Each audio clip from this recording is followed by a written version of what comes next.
الو تو ترجان اینا ما آمدیم برات شما رادنایو ای دروازه کلوب دی سفرم بگو بیا او سفر قدیمه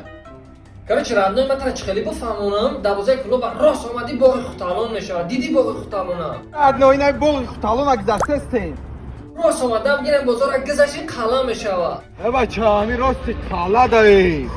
همین تو راست بگوی خفا میکنی رادنای من ترا راست شا گفتیسن راست اومدم میگه حضرت امیر جان میشه بچه همین راست حضرت امیر جان داری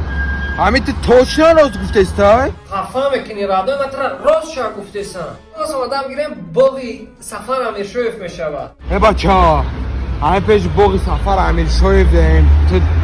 جدایی یا بچه پیکول داری پراویل خفا میکنی رادنای گشتی طرف راست اومدم میگی پیش پرچم میشه پرچم دیدی ای بچه همین تای پرچم داریم گذشته استیم همین گپای تو توشنا راستان خفا میکنی رادنای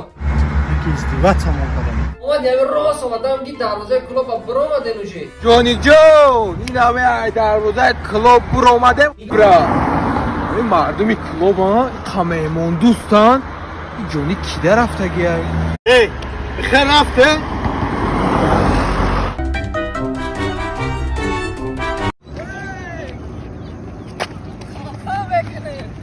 چاکک جرات هستیم بیر خونه بودیم سلامت تو همه خبر دباری رو بخیری آدمی ای آدمی پیوندی فردای اگر درخت گل بودم درخت سفر جون آمدی جونی؟ یا خود داشتگیم کراچی 6-7 نفر مرا پریکول لغالتون دایم فهمیدی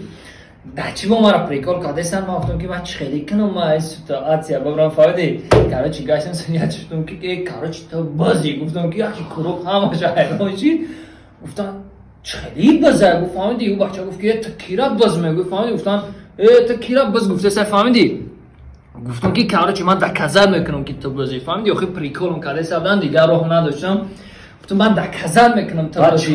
برگشتم سنش گفتم که بگی دپش اون بچه کو گفتم بگی کو گفتم اینمی اونیتاز گفتم آ خوردم داره فهمیدی اونیتازی توالت گفتم کو بگی کو اینمی آ خوردم میتونه گفت که نه نمیتونه گفتم من دیدی گفتم شاخود مشاهد میته